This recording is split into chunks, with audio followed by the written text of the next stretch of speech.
Hello, friends. This is Scott, and I was here 3 or 4 days ago, and there was not this brown creature in the back pasture. But come back a little later, and lo and behold, the horse has arrived from the neighbor, and it's a pretty brown horse.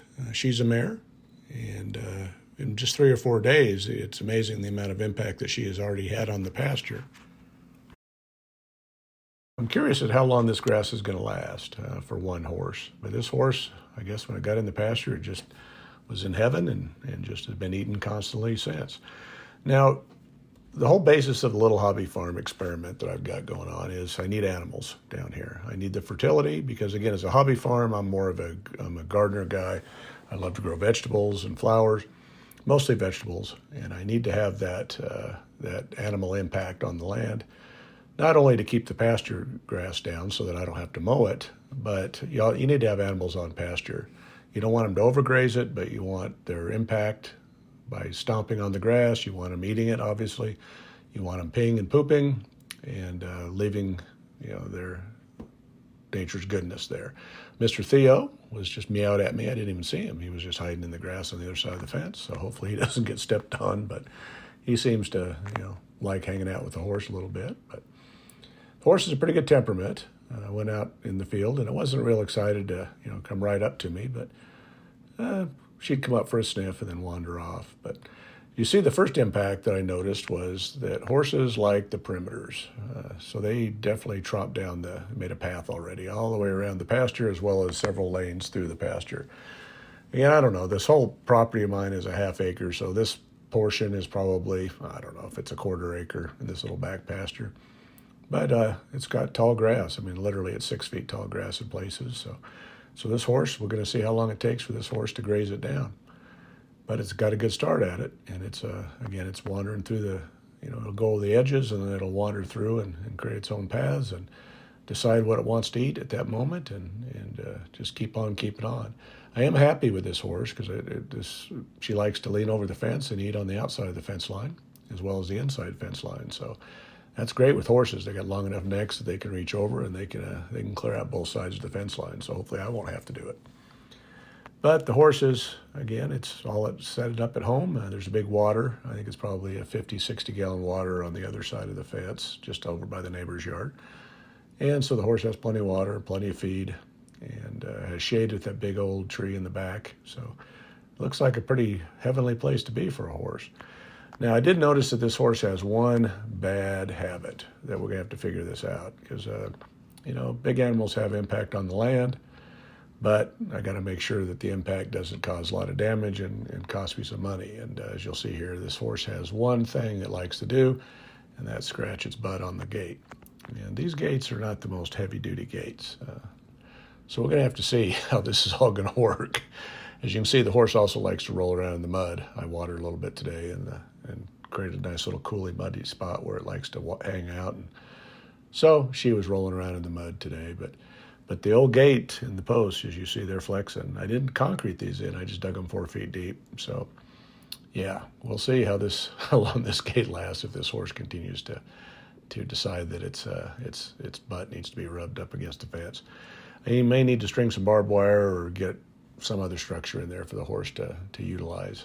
When I do put a chicken coop in here, I'm sure that'll be the new scratching post probably, but it's kind of funny. But here's a closer look at the impact that the horse has had in just a few days.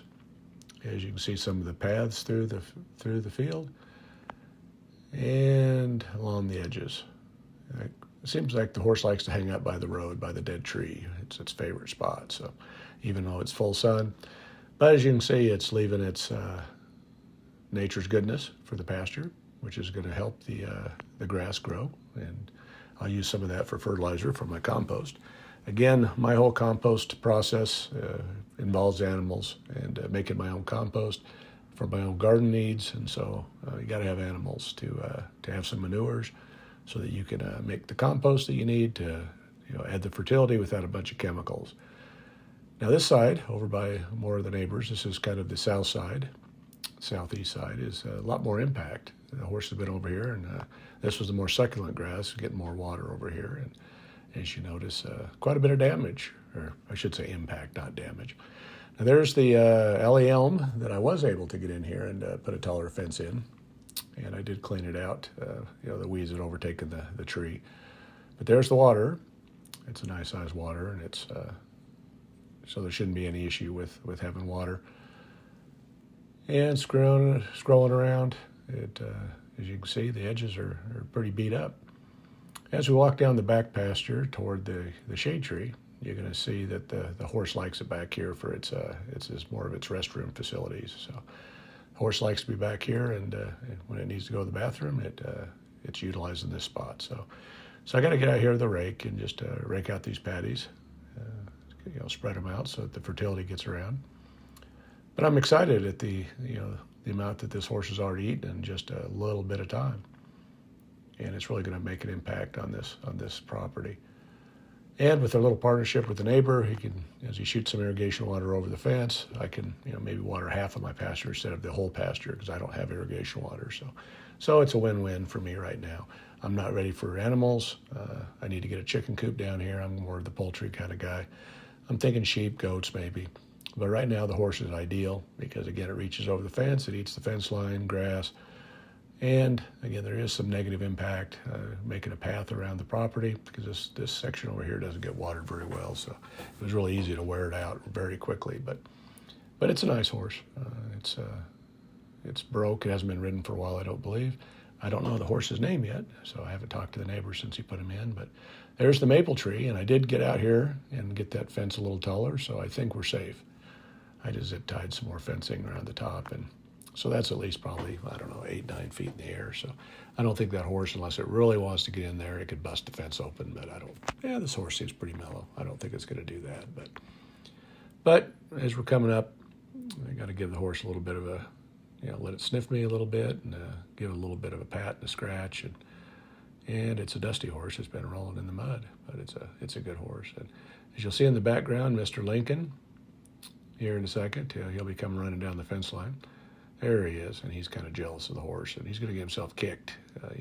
He's a barking at the horse. So there's a closer look at the wire that I put taller around the maple tree, so that should be good to go. And the alley elm I did a couple weeks ago is nice and tall too. So I think we're in good shape, and we'll just see how the weeks go by and see how long this grass lasts. And then once this grass is eaten down, the horse will go over to the neighbors. He's got some area that he did not bale that's got some tall grass, so we'll just rotate him over there and let him eat on that while we water and get this grass to grow again. So now ideally it's not great to let the grass grow this tall, but I need seed anyway. So I did buy some seed that I'm going to seed out of different species in the fall, but it doesn't hurt to have more seed. And this pasture should be better off for this horse.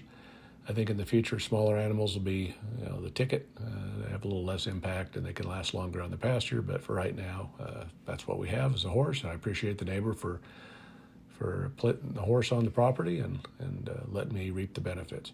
Well, thanks for watching this video. And if you like following me on my journey at the hobby farm and at the school garden, as well as my own home garden in Salt Lake, please hit that subscribe button, like, share, and comment, as I'd love to hear from you. Thank you.